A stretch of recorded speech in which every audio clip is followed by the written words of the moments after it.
welcome back to another episode of Accountants Are Sexy, Change My Mind. This week, I'm bringing back Shady, Slim Slade. No, I'm not bringing back Slim Shady. I'm bringing back Karen Reyburn because we had such a giggle last time. We did. And as we've already discussed, we love nerding out about marketing, and we figured that if you are listening to two different perspectives to talk about marketing for accountants, then it's going to help you out even more. I've got a crazy dog at my feet now. So welcome to the show, Carol. Welcome back to the show, Karen. Thank you so much for having me. And we were talking on LinkedIn about this collaboration over competition. And you were one of the examples of the people I was mentioning of like, don't you love that you work with accountants and we work with accountants and we do it in different ways and sometimes similar ways. But the point is there's enough marketing support for everybody, even for every accountant who needs it. The point is connecting with whoever speaks your language or does things the way that you like to do them. So thanks for having me. Absolutely. And I think there was one of my clients said to me not too long ago, they said, oh, I'm going to go and speak to another mentor, but I feel like I'm cheating on you. And I'm like, go and do it. Like, go and do it. Speak to the mentors. Yeah. Like this is not a monopoly. It's not an exclusive relationship. That's right. Yeah. We serve. And I think that's important to remember. So I'm chuffed that you're here. I'm chuffed that you accepted the invitation. Just in case, Karen, just in case people don't know who you are, do me a favor and just give me a background. Yeah, so I am the owner and founder of PF. We're a creative agency that helps to inspire accountants to understand and enjoy marketing so that you get to work with clients you love. That's our vision. That's our heart for accountants. It isn't, and we'll be talking about this today, it isn't just about we help accountants do marketing.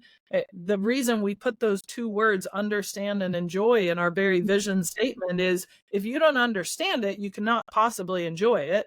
Yeah. And you may be surprised by what you enjoy, but you're not going to be able to enjoy it without that understanding. And then once you have that, it flows into the marketing you do. So it doesn't become something you hand over to someone else. It becomes something that you're part of. Yeah. And I think the part of is such an important part. Yeah. This is my strapline, be the captain, is not about doing all the work. It's about understanding where you're going. It's understanding it and being able to lead it and direct it. Because people try and palm it off all too quickly.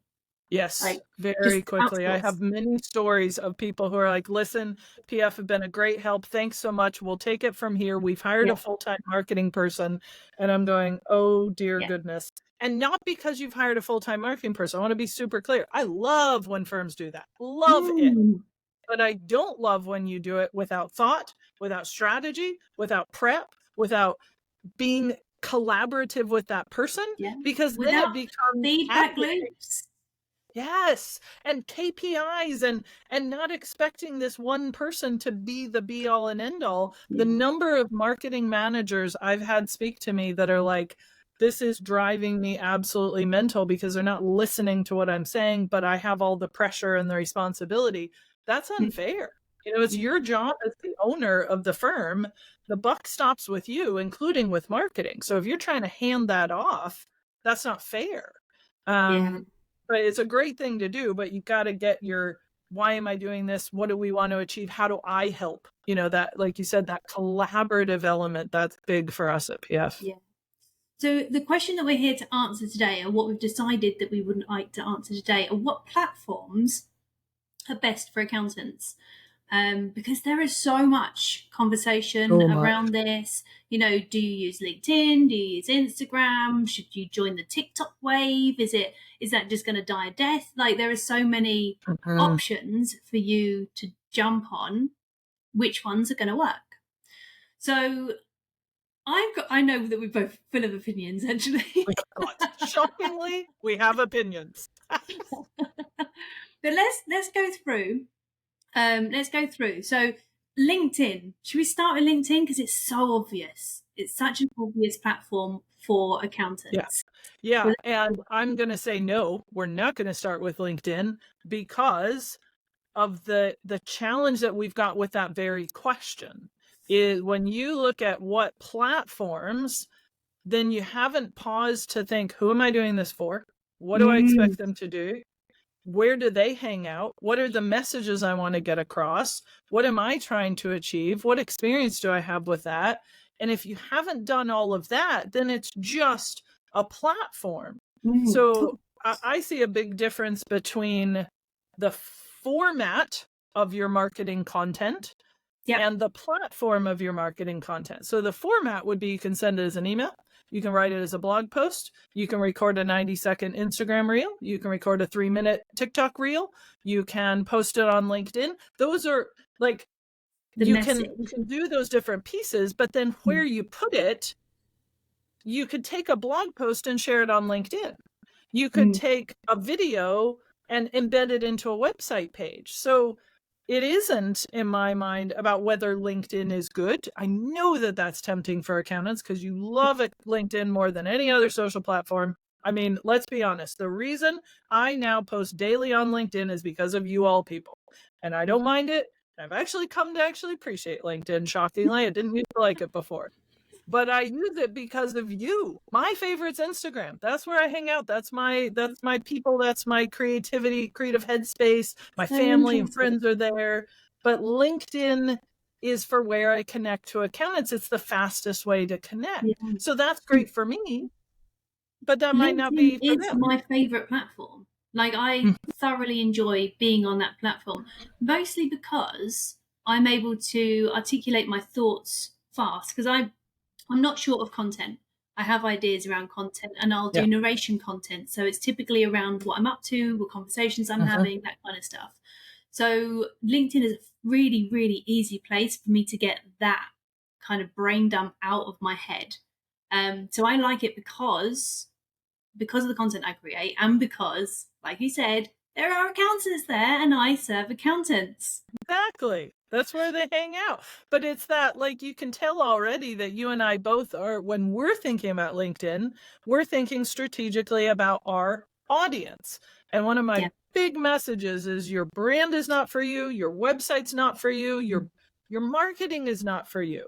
So we couldn't possibly tell you what platform works for accountants, but we could, after discussion and considering your audience and what they need to know, we could give you some advice and say, well, it sounds like if you work with creative agency owners and they're all hanging out on Insta, that might be the place to go, or a Slack community. But the answer is not in the platform, it's in the audience. Yeah. So one of the phrases that I use quite often is it all works. So Instagram works, LinkedIn works, Facebook works, Facebook groups work, websites work, they all work. Cold calling, lumpy emails, it all works. It all works if you know why you're sending it, or why you're posting it, who it's for, and what it is you want them to do about it. So I find that people jump into these tactics really quickly. So they're like, they see someone, I think Jerry Williams has got 76,000 people following her or something like ridiculously high like that. And they're like, I need a piece of that. That I need to be. I can have that tomorrow. Yeah. And they forget about all of the work, the steps, and the process that's gone into making that happen. And the biggest question, is it even relevant for what you're doing? Like, do you need 76,000 people following you to get the revenue that you're trying to achieve? So they see it as shiny pennies. Yeah, and it comes back to actual engagement and action. We were running a accelerator session. That's the coaching group that I do, and we were running it on email today. And we were saying that the worst thing you can do with sending out emails and email marketing is to measure your success based on an individual email. Because you send out this one email and you craft this subject line and you try and make it not clickbaity, but really interesting. And then you get the preview text and you get the image right, and you spend 6 hours on your email and you send it out and not one person responds. And your temptation is to think, well, that's a waste of time. Doesn't work. Email doesn't work. Whereas email is one of the pieces of the marketing web. That everything is like so interconnected that it's really hard to tell. And this is not a bad thing. It's really hard to tell if it was the email or the social post or the video or the whatever. They don't even know. You know, you're like, where did you find us? They're like, I don't know. I sort Yeah, of been I've on your seen you list and somewhere. recommended.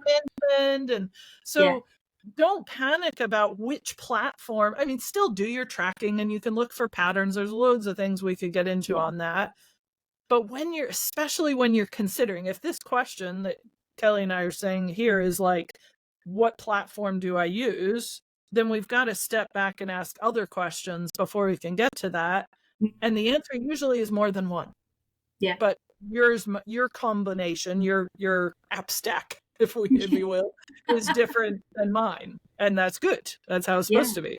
Yeah, absolutely. I often say that I use almost I use every platform, not because I feel like every platform is going to be effective, because I own the company, I run the company, I've got very little help, so I've got a certain amount of capacity. So I don't think that every platform is going to be effective for me, but I need to know what's going on. I need to get the scope of what's happening. I need to get the lay of the land so I can start to talk to my clients about what's going on. That's it. That's why I'm on every platform. I don't think you need to be on every platform. You just need to have a marketing mix. So if you just do LinkedIn, you still need some way of funneling them through, some kind of assets, a website or something to drive them to. You can't just have LinkedIn. You will get business just from LinkedIn. True. Yeah, some people could. But that's not the norm. Yes. And the biggest one combined with that is the consistency. What people most want to know from you as they're building trust. Remember, your buyer is coming to you with a lack of trust, a bad experience, fears, worries, doubts, concerns. The biggest fear in the buyer's mind when they come to you as a new person they're checking out to see if they could work with you is, will I make a bad buying decision? Will I regret this? So if that's their biggest fear, then everything you create is there to reassure them and help them feel like, hey, we're on your side, we're listening to you, those fears are valid, and here's how we address it. So that's also why you need multiple platforms and multiple ways and multiple time frames, because some people are going to decide very quickly and some people are going to take a long time, and they need to have this variety to choose from. I feel like I started off with a great point that I diverted from, but I'll stop there and we'll see if we get back to it. Well, just on that, people do need evidence. Like people, the way that it gets explained is they don't want to buy a lemon. So the first thing that they'll do is they'll go and see or start to collect evidence. And it's all about evidence that you know what you're talking about, evidence that you're going to sell them the right services, evidence that you are the right price for them, evidence that other people have bought from you and are happy. So all of this messaging needs to go into your content. So if you think about Amazon, and think about when you go into Amazon, you go, there's the thing, there's the price, down to the reviews. What are they saying? Okay, up to the specifications. And then you'll go, I'll just go and have a look to see if there's another one that's for cheaper. Right? And see the reviews on that one and then go, oh, it is cheaper, but everybody's saying actually for the price, go for the other one. Exactly. And I love that point about evidence, which reminded me of my great point that I was off on and come back to, which is consistency. To build that trust, people need to know that you're going to show up and keep showing up, and you're not going to drop off the face of the earth.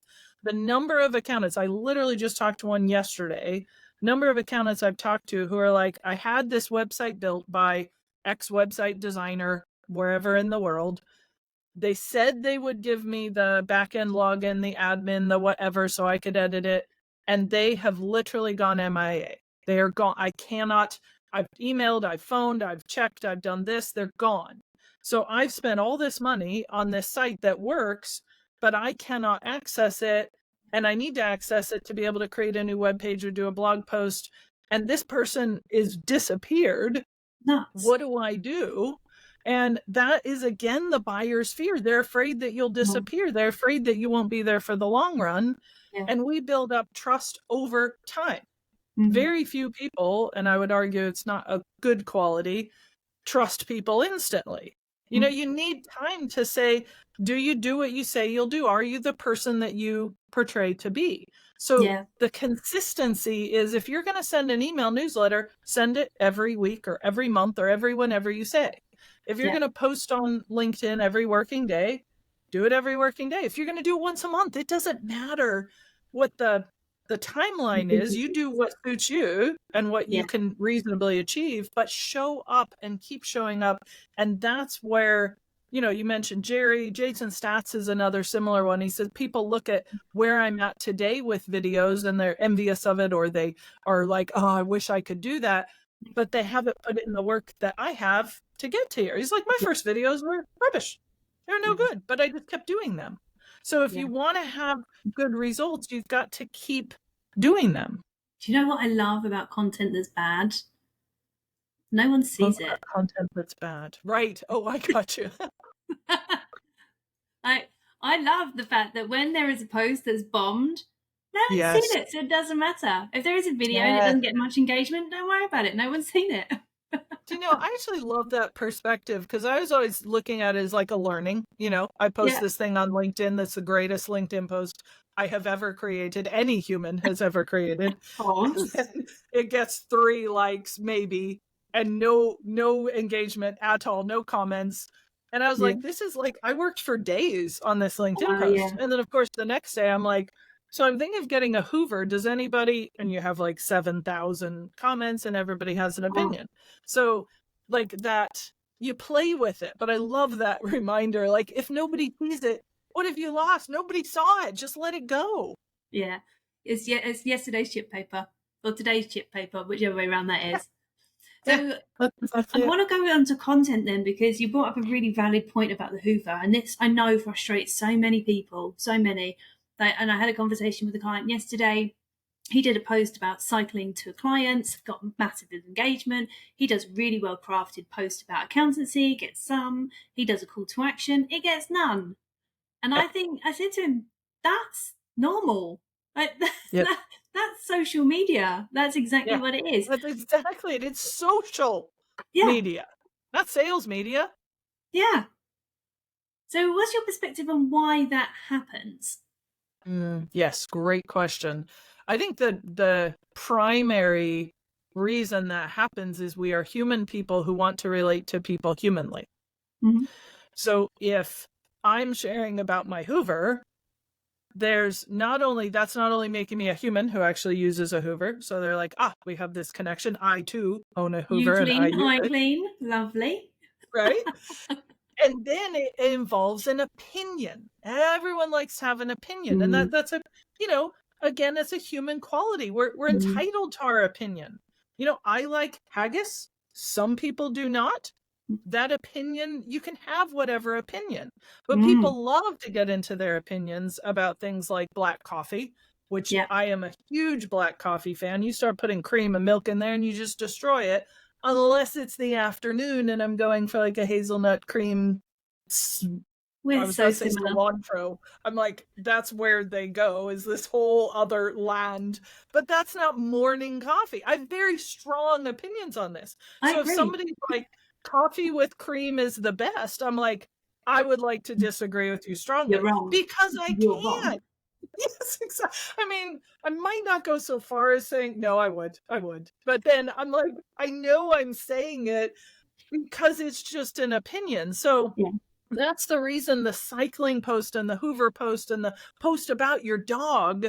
Yeah. Because you don't have to stop and think. If I do a post about content marketing or the messaging on your website, you're sitting there going, what is the messaging on my website? Is it the right one? Do I need to, do I need to feel terrible about myself? I need to take an action. Therefore, I cannot.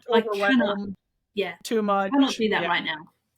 Yeah. But if I say black coffee is the best, you know what your opinion is. Bam, in there. Here's my opinion. So this is it. People like easy things to interact with. So I've kind of likened it to like the water cooler. If anyone remembers going into an office. The old school name, back when people had offices. Yeah. Oh God, I'm so old. It's like back when people had offices and they had water coolers. Yeah. Okay. Let's all go back to the 1600s now in our little stone cottage. Now we have Prosecco coolers, right? No, it's just me. Yes. Whiskey coolers. Mine would be a whiskey cooler, and it would just, yeah. But when you're around there and you're just grabbing yourself like a glass of water or a cup of coffee or whatever it is you're doing, you're having a chat. You're having a chat about holidays. You're like, oh, did you have a nice time? Nice to see you back. You know, how's the kids? You do all of that conversation. And then on the way past, someone's going to walk along with some papers and they'll be like, oh, did you see the report on such and such? That's kind of your educational content. When you're sitting at your desk or you're in a boardroom meeting and they're like, right, what are the actions that we need to take? They're your call to actions. Nobody wants to sit in that boardroom meeting, but they have to happen. And that's where things actually get done. But it doesn't get done unless you're doing that water cooler talk, you know, unless you're having those conversations and building those relationships. What happens in the boardroom simply won't get done. That's my kind of philosophy. Yeah, I like it. I like that take, because I did also want to say that despite the Hoover and the cat and the black coffee posts getting the most apparent and obvious engagement, that doesn't mean people aren't seeing the other posts. Or reading. Let's remember the lurkers or the ghosts. You know, these are the people that they see through the corner of their eye as they flick through LinkedIn or their email inbox or whatever. They see something. It vaguely registers. They don't like it. They don't comment. They barely even register as a view because they didn't take 3 seconds or whatever the rule is. But it was there. Your name just appeared and disappeared. Yeah. When they're ready to buy, they're not necessarily going to buy because you did the Hoover post or your cat is walking behind you, or that might not be the reason that they buy. They're buying because you're a good company and you got a good philosophy and the pricing fits and all. They understand the value. But that human aspect has caused them, their trust to be higher and go, I like this person, or I connect with this person. I could see me and this person working together, which in professional services, that's what you're doing. You're trying to help the buyer say, I could see us working together potentially. And if they cannot do that, it doesn't matter what you say about marketing or accounting or payroll or taxes. Yeah. It doesn't matter. You're not their person. It's fine. That, Let it go. You just blend in. Yeah. You just remove a cat from my lap. Without that content, you just blend into everyone else that's talking about accountants and taxes and VAT and all the rest of it, which actually, I'm very sorry, it's a bit dull. It's important. And also, they already know you do that. Somebody looking for an accountant is not, I would wonder if you do accounting and bookkeeping. Okay, they might wonder if you do bookkeeping, and you may or may not. But even then, they're wondering, is not like, please, can you give me a bookkeeping page that details all of the reasons that you think bookkeeping is great? That's not what they want. What they want to know is, if you do bookkeeping, what does my bookkeeping look like? How much is that going to cost me? What's the benefit to me? Is it better to have my friend's aunt's cousin's dog's friend do the bookkeeping, or do I do it, or do you do it? That's what they want to know. So that's what you need to tell them. Like the number one page that I encourage accountants to create that most accountants don't have is the how we work page. Oh, yeah. This is how we work here. This is our process. This is what happens when you get in touch. This is our approach to pricing.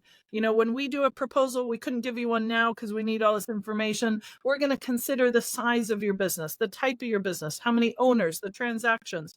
That's what people want to know, because again, it reassures them that you didn't just pluck a number out of the air and put it in an email or a Word doc.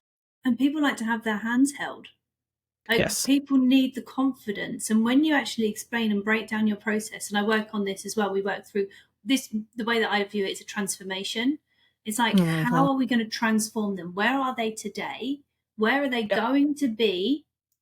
Theoretically, hypothetically, like in the future, how are you going to get them there? And then tell them, because people go, oh, okay, there's a process. I mean, accountants love a process. Your clients want one too. They want to know you're not making this up as you go along. They don't know what accounting is. And I joke, because I do know I know the accounting business, but I still don't know what accountants do. I mean, come on. I'm a qualified accountant, and I was doing a podcast with Jason Stats, and he's like, "Oh, I didn't know you were a CPA in the States." And I was like, "Yes, but please do not ask me to do your taxes. I may be a qualified CPA. I do my CPD webinars and stuff every 2 years, but I know the concepts of it. I trained in it. I studied it at university. I did the work." But I decided to do marketing to help accountants with it because I'm perfectly happy for you to do that work. Yeah. And I, like many of your potential clients, don't actually care about the super detailed things. They just want what's the TLDR? How much do I have to pay in taxes and why? How much can I take out of the business? Can I hire that employee? Do I buy these premises? That's what they want to know. Yeah, I come up with that analogy all the time. It's about what the financial information does. I think there's they say, but let's talk about management accounts for just a second. And we've gone way off topic, by the way, but it's okay because I love it. That's what this podcast is for, I say. So they say we want to do management accounts. Fine. What does that mean? Like, why? And then they say, well, if we do management accounts, then they'll understand their numbers. Great. Why? Why? Yeah. Well, what does then that they'll be do able to for make, them? yeah, then they'll be able to make better decisions. Wonderful. What decisions? Like, just keep going a bit further because nobody gives a damn about management accounts. They don't give a damn about numbers. They don't actually care about decisions because they don't know what decisions they're making. Talk to them about, you want to move into a new premises. The way that you're going to do that is by understanding this, this, and this in your business. And the way that you understand it is management accounts. That's what you need to communicate. Just saying management accounts, bookkeeping, VAT, whatever it is, doesn't work. And also giving them a visual. So again, like you said, if they don't know how accounting works, you need to give them pieces of the puzzle. So I'm with you. Whenever people say, oh, we need to get more of our clients on management accounts, first thing to go out the window in the strategy conversation is the word management accounts, because that's not what the client calls them. Yeah. So yes, call it whatever you want. One of our clients calls it a financial dashboard. One of them calls it monthly. It does, you can give it a special name. You can call it the accounts, whatever. The point is, whether it's 2 or 3 pages of some information, whether it's 20 pages with beautiful graphs, whether it's a video, that's all formats. Let's go back to our conversation about formats and platforms. Those are all formats. It doesn't matter to them what app you're using to create it. It matters if they have what they need for what they need. And that's what you're showing them. So you're saying, have you been really struggling with knowing what to do with the cash you have? Maybe you're doing really well as a business and you're like, well, I don't need any more help from my accountant because I'm doing well. And one of our clients said this to me recently. He said, when I asked him, what would people tell you would be the reason they would not buy this service, like a financial dashboard service? And he said, well, they might say our business is doing really well. I said, okay, so what would you say to them when they say that? And he said, well, do you know why it's doing well and where it's doing well and how long it's been doing well and what those patterns are and how long will it continue to do well? So he's taking the positive, the pleasure side and just introducing a little bit of potential pain, not to be harsh, but to be realistic, because as accountants, you can see ahead. This is only going to last so long. And exactly. So then you can make decisions like, where do you invest that money? Do you keep it in this account or do you move it into more of an investment account? Like, you can help them improve what they already think is good just by telling them, actually, there is a bigger picture here. Just because you're doing well doesn't mean you couldn't do better. Or even saying, you think you're doing well, but when we look at the numbers, there's one product that is doing well. All the other ones are making a loss, but this one's making such a profit, it's overshadowing them. So do you want to chuck out the other products? Can you make those more profitable? Like, let's not put all the burden on this one product, because if you're not able to sell that, you actually don't have a good business. That's the kind of stuff that but that's the stuff that they don't. And this is the content that you need to be sharing with them. And like we said, whether you share that in a video or a website page or a masterclass or an in-person event, that's your choice based on the audience and what they want and how they will absorb that. So I think we're both of the same opinion then, that all of these platforms, all of these channels, all of them work. There are And I cannot name accountants, but I know examples of accountants that are succeeding on every single channel. They are winning on every single channel. So how does one decide where to focus their kind of effort? Yes. That's a really good question, because that is the question. Once you've said, okay, I realize there's lots of different ones and I have to choose, I need to strategically think about this. What is it that I want to achieve? So I would say the first thing is ask yourself that, like, what do we want to achieve as a firm? What are our big, goals for the firm? Do we want to increase customers? Do we want to actually decrease the number of clients that we have, increase the profits? Do we want to hire more? That's very much a marketing goal. Any business goal is also a marketing goal. Yeah. So whatever your goals are for the firm, you then say, okay, so what is the marketing that we would need to do that would be most likely to help us achieve this goal? Yeah. And then you look at the platforms and check them against the kind of person. So if you deal with one of our clients works with truckers in America, unlikely that they're going to be watching an online webinar. That might not be the format for them. Yep. So maybe a WhatsApp group, or if they're on their phones, or whatever it is that's the most appealing way to get that information to them. So thinking about your audience, thinking about your own goals, and then I would say pick a couple, more than one, but less than 5, pick 2 or 3 that you believe, to the best of your knowledge, your audience will resonate with. As far as you know, you've asked a few of them. That's the side note. That is the simplest and fastest way to find out what social platform or what communication tool your clients use. Just ask them. Most of you can text your clients, email your clients. They have to talk to them? What? No. I'm only suggesting a direct message on the line. But people get really upset about asking for information like this because they feel like they're intruding. Like they feel like it goes back to reviews. Like if I ask for a review, I'm intruding. If I ask them for their opinion or what social media, they're going to hate me forever because I'm intruding in their lives. And it's not like that. People are people.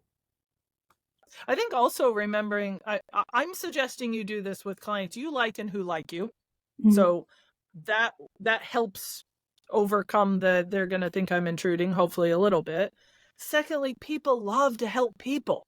They really actually do. Yeah. So a great way to frame this is your template.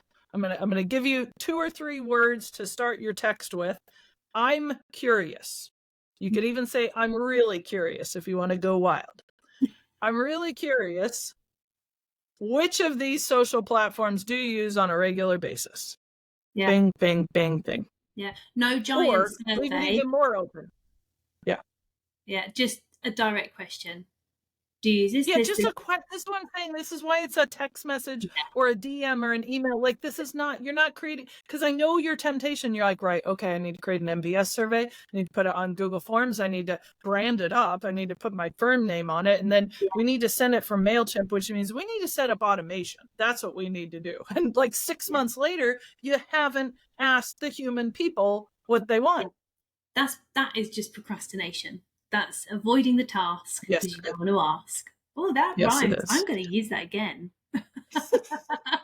It's also the curse of the entrepreneurial, like it's a curse and a blessing. My business coach calls it a strength with a corresponding shadow. The strength is we're all optimists here. We're like, if I ask my clients this question, I will get 7,000 text replies and I won't be able to handle it. So I'm going to do this. You will only get 7,000 replies if you're texting 7,000 people. So that's within your control.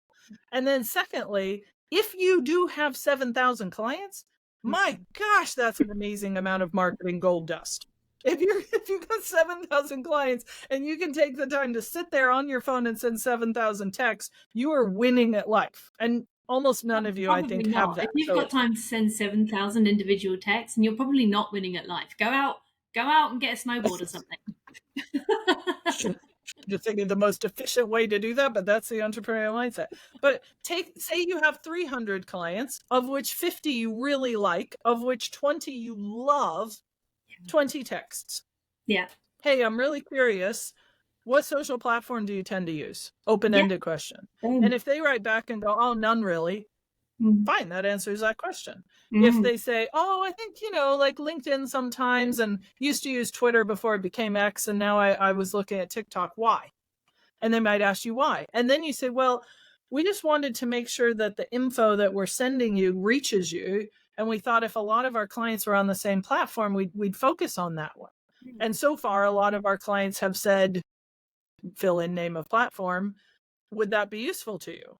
And one of them might come back and say, do you know what I'd really like would be like a WhatsApp group or a Slack community or a whatever. Like, they're allowed to have a preference. So if they give you that preference, then you just say thank you. And if you have enough of them, there's your answer. There's your platform.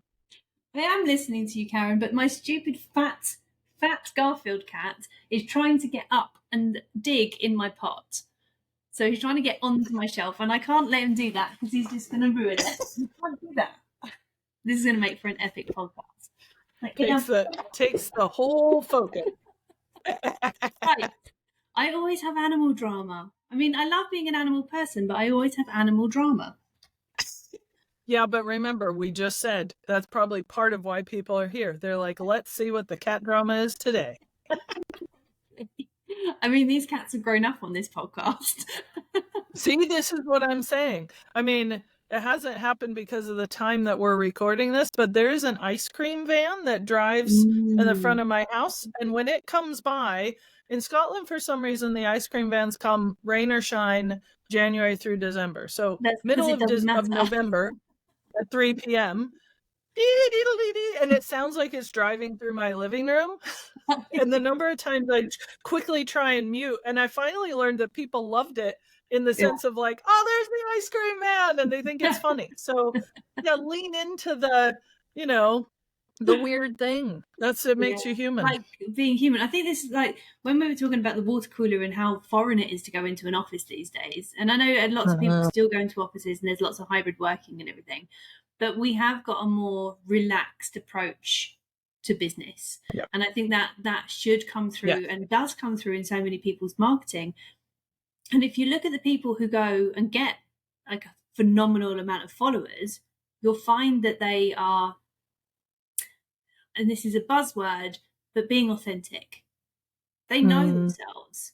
They like talk to you as a human, they accept who they are. And sometimes it's a bit clumsy, and that's okay. And sometimes it's amazingly polished, and that's also okay. But they are true to themselves, which is the main point. Yeah. And that's what people are looking for. We're back to that. They're looking for you to show, not to be who you are, to show who you are. Mm-hmm. Like, if you are like Scotty Scarano and I were talking about this in the Accounting High podcast, it's not about being human or being real. It's about showing that reality or humanity. Like, you cannot be more human than you are. There's not a like class and like, I'm actually an AI robot. I would like to be more human. But you want to lean into that humanity. You've got to tick the box to say that you're human, right? That's how we know. We didn't know about that, but now it turns out my ability to say if there are bicycles, that's what tells if I'm a human. I'm actually not very good at that test. I don't know. I'm terrible at that test because you're like, it's a corner of the wheel. Does that count as a bicycle? But yeah, that's what people are wanting to know. Like, this is back to that very simple principle. People do business with people. And these days, people do business with people they feel a connection with of the smallest kind. So if you haven't built any connection, you can still get business, but you're going to have to work harder for it. So your website, your social media, your videos, those are to work for you so that the calls are easier. Ever since I published my book, the number of people that are like, oh my goodness, I'm actually talking to you. This feels so surreal. I was listening to 13 hours of your voice while I was driving in the car. They already know me before they know me. It's really good. And it's also really weird, isn't it? It is weird. I mean, you get to be a celebrity. You get to be a celebrity in your own little pond. But I go to events and sometimes people know me and they're like, oh, you're the captain. And I'm like, oh, I like in that moment, I'd completely forgotten that exists, and I'm just looking and I'm just there. And then people are like, you're the captain. And I'm like, oh, that's so odd. Right? Yes, I know. And this is the thing, you can, for anyone listening who's like, "Oh no, I don't want that level of, connection." That's Yeah, fine. Like you don't have to go to that level, but you do have to share that those both sides of the business mm, side and the human side the way that you would do one to one. yeah, So what you're doing with your marketing is taking the kind of conversation that you would have with a prospect and just turning that into an email that reads like a human and not like ChatGPT. Like, no matter how mm. hard ChatGPT tries, it's still an AI robot at this stage. We are not going to go there today, Karen, but we will. Yeah, I think we that's have to another come one. back and we Yeah, have to talk about AI I because think it's we a have to. massive topic. And It is. I love it, but I do not want to lean into it too much. Mm-hmm. And another Mm-hmm. day, another day. But I think, yeah, we'll do that another time. But I think that the principle of it that applies to what we're talking about today is tools are great. Tools are Yep, just tools. What are they helping you do? So the same thing happened with software apps, back in the day, where people are like, "Oh, I'm using this app or that app, I'm using Dex, I'm using Fathom, I'm using yeah, whatever." And you're going, your clients do not care what it's called, they care what they are getting from yeah, it. And the same thing with your marketing content and your all of this. Like, are yeah. you giving what is of enormous value? Like, is your PDF guide really helping people, or is it just some words that you stuffed in with some nice pictures? Yeah. The way that I went to explain that and the kind of campaign that I was running last year was about impact. So what impact does that have? It's Yes. not about the technology, it's about the impact the technology has on your Yes, clients' lives. It's not absolutely. about your services, it's about the impact the services has on your lives. And that can go Yeah. deeper. Like for me, impact runs through everything. So one of the reasons I love accountants is because the impact of an accountant, Yeah. like they don't know this and they have to, goes so Yeah. far. Like they help So far. 100 businesses. Those 100 Yep. businesses buy from 100 businesses each. Those 100 businesses put food on the table of their little Yeah. families, and they're supporting Yeah. this whole network, this mycelium type network of small businesses Mm-hmm. across everywhere. And it all comes down to this central point of an accountant. Like, Yeah. I find them And when you think about fundamental. how important a business is to you. You own a business. I own a Yeah, business. Each of these accountants listening who owns a business, yeah, you think about what a big part of your life that is, how much it matters to you. I know we all have things that we care about, and our business usually isn't our life, but it's a big part of it. It impacts it. The impact is huge. mm, That is how these clients of yours, these potential buyers, feel. And when you have that level of impact on something that affects so many people, I'm not joking when I say you literally have the power to affect life and death decisions at times. Like, when somebody is deciding on something for their business that's going to change the course of their life. There's not time for it today, but my accountant did that for me when I was making a big decision. It was about 12 years ago. Big decision. And he didn't even tell me what to do. He asked me questions.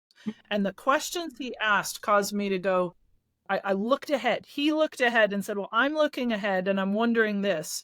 What do you want?" And I went, "Oh my word, I have to go this way." And it literally was life changing. So, amazing.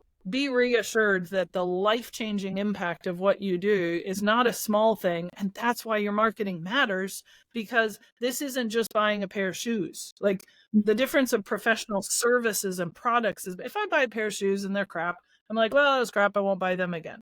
If I hire an accountant and they're no good, the impact on my life and my money and my business and my family You is can feel it for a massive. long time. Yeah, yeah, absolutely. I want to wrap up, but I want to wrap up with kind of, because we started with the question, what platforms work for accountants? So, would you summarize your thoughts on that question? Yeah, I would summarize it by saying the platforms that will work for you, like, the question is not what works for accountants, but what works for you as the accountant that you Mhm. are the ones where your audience are most likely to show up on them or connect with them. and that the format of the things that you share, whether it's a social post or a PDF guide or a website page or a video or a event, those also depend on your audience. So in order to answer that question, make sure you know exactly the kind of people, doesn't have to be industry, but the kind of people or clients that you want, where they hang out, how they like to consume content. Do they want emails? Do they like PDF guides? Do they prefer video training? And then try stuff. Pick 3. Maybe you like LinkedIn, and you have nothing telling you otherwise. So fine, LinkedIn is one. Email marketing is one. Creating a lead magnet is another one. That might be your 3. Whatever you pick, do it for 3 to 6 months at least, ideally 12 to 24, but let's take it one step at a time. Do those consistently until you have evidence to tell you need to go a different way. Yeah, absolutely. From my perspective, I think the thing that is missing is, do you enjoy the platform? And I think and as much as your marketing is about your clients, if you don't enjoy the platform your potential clients are hanging out on, then you're not going to be able to engage with them in a way that they need to trust you. So whilst I think everything you said is, like, I agree with you. It's very difficult to follow you, Karen, but just go make sure. But I love your point. I love it. I think it's so make good. sure you enjoy it as well, because I see so many people going, well, Instagram works, so I have to be on Instagram. I'm like, great. Well, here's the guide to working Instagram. Go and do it. And they're like, but I don't like it. So they don't do it. So what's the point? And the comment I would make on that one, to help your mindset on, because I 100% agree with you, you do have to like it. It is also possible you can come to like it and enjoy it because of what it enables you to do. So think about it like you think about profitability of clients. You know that if you're going to work with this industry or this group of clients, it has to be profitable. And if you're like, I love working with the construction industry or owners of construction businesses or people or home builders, but they are not profitable, you have 2 choices. You can say, I will serve them out of the goodness of my heart and be a charity. That's one choice. You can say, I will figure out a way to make this profitable, or you can not serve them. Those are probably 3 choices. So the same thing is true with marketing platforms. If you don't like Instagram, is that because nobody's engaging with you? You're not messaging them. You're not, like, we all know the buzz when you get a new lead. Somebody's like, listen, Kelly, love what you do. Can we talk? And you're like, yes. If you're not getting that from Instagram, then do a little more, try different things so that you can get, once you get that, I guarantee you'll love it a lot more. Yeah. And I think this comes down to evidence again. Build up the evidence, try it. Don't just try it with your eyes closed. Like, oh, I posted a couple of times. Like, I didn't get anyone. I didn't get anyone coming through it, and asking me for business. So I'm not going to do it anymore. But go and try it. Put some whole heart and soul into it. And once you've figured out, then consider outsourcing. Don't outsource. Yes, I was going to say, ask for help. Whether you ask for help DIYing it, I'm sure you do the same, Kelly. Like, you can have a session with Kelly or with me. You can do a whole thing. You can go any level. So ask for the help that you need to get you to the next stage. And if you want to DIY, it's no problem. Just get some direction along the way. 100%. Know your strategy. So, right, we're going to end on that. Karen, it's been an absolute blast. I'm going to put it out there. I'd like to do another one of these. So I'm going to ask the audience. Let's do it. To let us know what you want us to talk about. So what do you need our perspectives on? AI is definitely coming up at some point, but what else do you need to know about marketing? So let me know. Drop us either a DM, let us know on the social media platforms where you see this, drop me a comment, because you're going to come back, right? Yeah, because we're, building this relationship. And if you're like, hey, I like black coffee and I too have a cat, I mean, there's an instant connection right there. Right, it's been an absolute blast. I'm going to cut it off here, but thank you so much, Karen. Love it. Thanks, Kelly. Bye.